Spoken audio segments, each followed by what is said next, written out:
అమరావతికి తలమానికంగా ఉన్న విజయవాడ ఎయిర్పోర్ట్ ను మరింత అభివృద్ధి చేసే విధంగా కృషి చేస్తున్నట్లు Vijayawada airport authority vice chairman MP Keshineni Sivanath చెప్పారు. విజయవాడ ఎయిర్పోర్ట్ లో ఎయిర్ ఇండియా సర్వీసు విజయవాడ నుంచి ముంబైకి ప్రారంభమయ్యాయి. ఈ సర్వీస్ ను ఎయిర్పోర్ట్ అథారిటీ చైర్మన్ హోదాలో MP Vallabhaneni Balashowry, airport authority vice chairman హోదాలో ఎంపీ కేశినేని శివనాథ్ కలిసి ప్రారంభించారు. ఈరోజు గన్నవరం ఇంటర్నేషనల్ ఎయిర్పోర్ట్ నుంచి బాంబేకి ఎయిర్ ఇండియా ఫ్లైట్ని ప్రారంభోత్సవం చేశాం. నేను అలాగే సోదరుడు విజయవాడ పార్లమెంటు సభ్యులు కేశినేని చిన్ని గారు, నేను ఇద్దరం కలిసి కూడా ఈరోజు డైలీ ఫ్లైట్ ఇది విజయవాడ నుంచి ముంబైకి ఎయిర్ ఇండియా ఫ్లైట్. మొట్టమొదటిగా కొత్త ప్రభుత్వం వచ్చింది. చంద్రబాబు నాయుడు గారు అలాగే పవన్ కళ్యాణ్ గారి యొక్క ఆధ్వర్యంలో ఈ అమరావతి క్యాపిటల్ రాజధాని ఏదైతే ఉందో శరవేగంగా అభివృద్ధి చెంది రాజధాని ప్రాంతానికి ఇంటర్నేషనల్ ఎయిర్పోర్ట్ కావాల్సినటువంటి అవసరం ఉంది.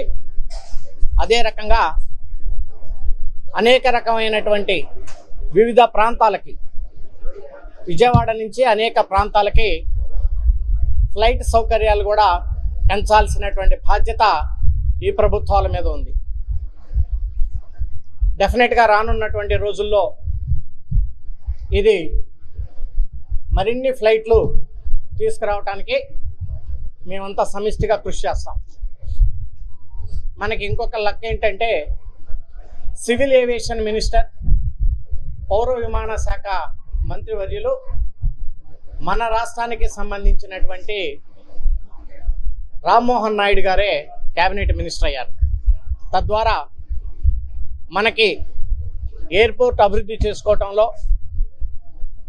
విజయవాడ నుంచి ఈ గన్నవరం ఎయిర్పోర్ట్ నుంచి అనేక ప్రాంతాలకి మరిన్ని ఫ్లైట్లు తీసుకురావడానికి కూడా చాలా సులువుగా ఉంటుంది.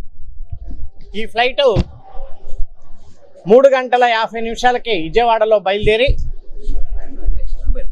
ముంబైలో బయలుదేరి 5:50కి విజయవాడలో ల్యాండ్ అవుతుంది ఎయిర్ ఇండియా ఫ్లైట్. అదే రకంగా రిటర్న్ ఫ్లైటు ఈవినింగ్ 7:10కి ఇక్కడి నుంచి డిపార్చర్ టైం 9 గంటలకి ముంబైలో ల్యాండ్ అవుతుంది.